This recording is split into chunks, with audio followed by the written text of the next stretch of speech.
Welcome to the Nick and Matt Show, bringing the player interviews you want to hear and the hot topics you want to discuss. Streaming live on the Foundation Podcast YouTube channel, here's Nick and Matt. Give us the elevator. Like, what is the world ranking system? Yeah, great question. So it's something that we've been wanting to do for a while, and it's something that has sort of been missing in pro disc golf for a while. So our goals were to develop a way to accurately rank the pros, the best players in the sport, in a way that really aligns incentives with what the pros are already trying to do, which is win or at least place as well as possible at the biggest events in the world, the biggest stages. So we considered a lot of different ways to do this.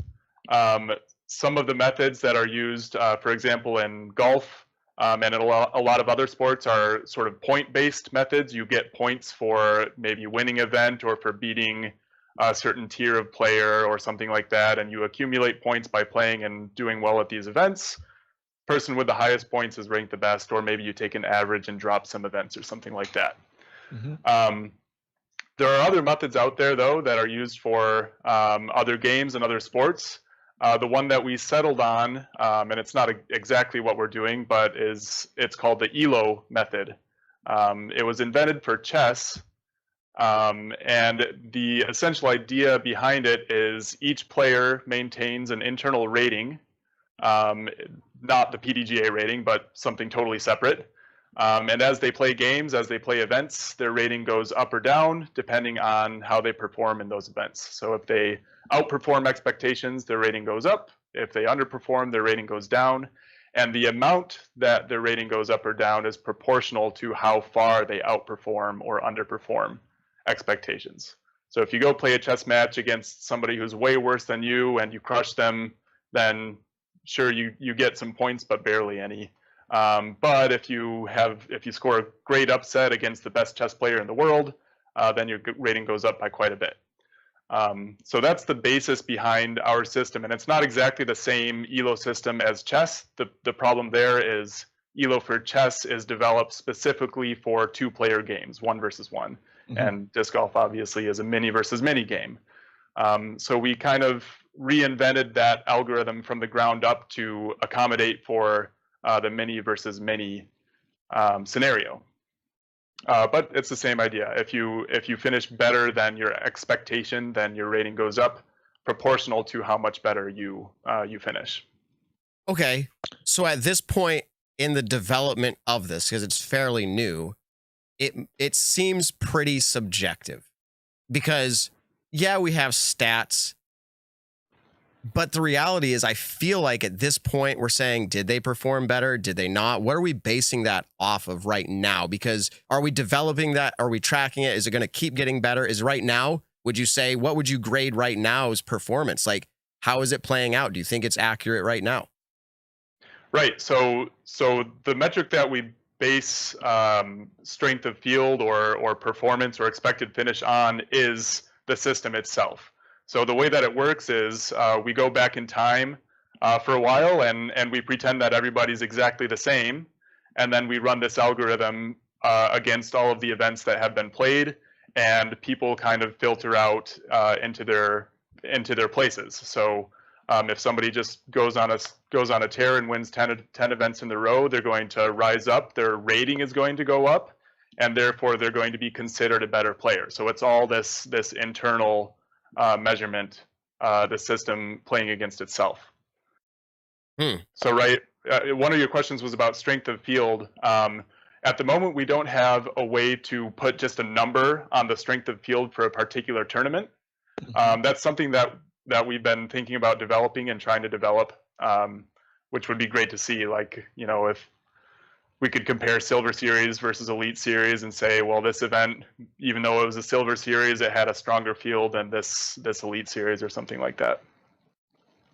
Yeah, Nick, I cut you off earlier. You don't have a lot to say about stats usually. Do you have a question? No, on this? so that's I was gonna say I kind of had a lot of questions for Eagle in our interview, and that's why I'm more than fine. Matt, Graham is more the stat guy when it comes to both him and I. And so I'm more just here soaking it in, the information, just how it's all built. But I was just going to say, we did find out recently that Eagle jumped up into that #1 spot. And our stat guys from Statmando, they always give us, some show notes, and they had him at #2. So it must have been just some point today that the flip flop happened. So yeah, so we update rankings as soon as every event is completed. I think there were some scorecards getting verified a little bit late after Deglow, so we updated them kind of Sunday evening, Sunday night. Nice, very cool, awesome. Yep. So my brain's going through all these things because I've talked to multiple ranking system developers, let's say. And I've had hours of conversations relating to all the variables. I mean, and you have a PhD in data science, is that correct? PhD in math. In math. Here's the thing.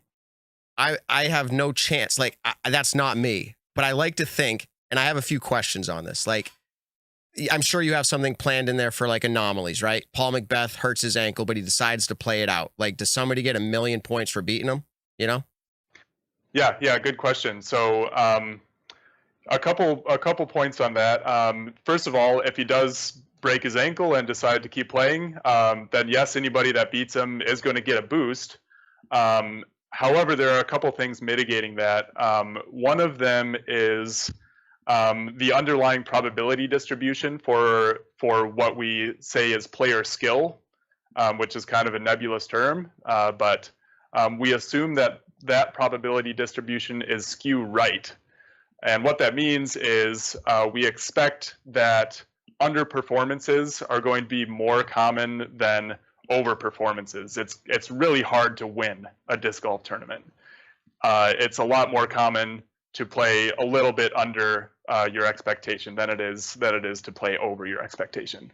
So we're already assuming that as an underlying thing in this system. And what that means is if Paul does tank a tournament, maybe it's because he broke his ankle, maybe it's because he's just feeling bad that day for whatever reason. He's not going to drop in the rankings nearly as much as somebody might be able to shoot up if they score an incredible upset. Another thing that's mitigating this, and this just kind of comes out of the math, is let's say it's Paul and Eagle at the top, and everybody else in the tournament is kind of lower tier. It's Paul and Eagle basically in the tournament, and everybody else is a little bit worse. If it's just Paul and Eagle in the end, Eagle wins, Paul gets second, then Eagle is going to get a bigger boost than if Paul tanked the tournament and came in 50th. Somehow it comes out of the math that it kind of detects these tankings. Eagle isn't going to get nearly as favorable of an update if Paul just tanks and does really poorly as if they were neck and neck.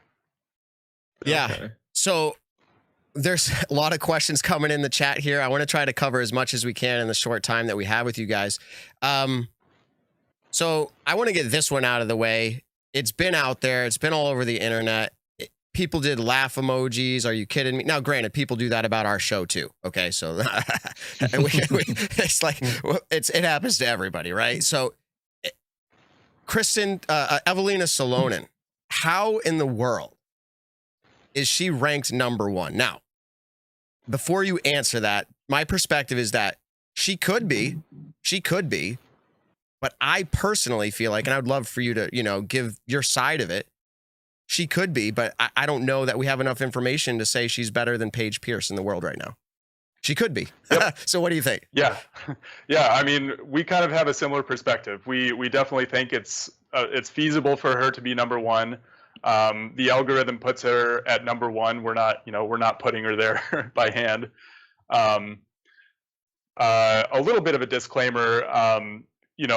Obviously, U.S. and European players, with a few exceptions, have not been playing against each other. So we don't know for certain. We do have a little bit of uncertainty in our system when it comes to European versus U.S. players. That being said, we do think it's within the realm of possibility. For example, we've seen this question a lot too, and so we looked it up. But Evelina has won the last 6 qualifying events that she's played, qualifying events as in the events that we take into account in our system. This includes her last US event. She hasn't missed a top 5 finish since 2019 Vegas, and she hasn't missed a top 10 ever in qualifying events. So she's a very good player. She has been for a while. Yeah, and like you said, I think it's within the realm of possibility. We don't really know. I don't think anybody can know, but certainly it's close. One of the cool things that we put out with our ranking system is this player comparison tool. I don't know if you've had a chance to play around with that, but a little bit. If you go to, sweet. So if you go to our landing page for the rankings website, you can just click on 2 players, and internally in our system, we are able to say what we think or what the system thinks is the probability of either player winning. So if you click on Paige versus Evelina right now, it is extremely close. I think it's something like the low 50s in favor of Evelina. So it's neck and neck.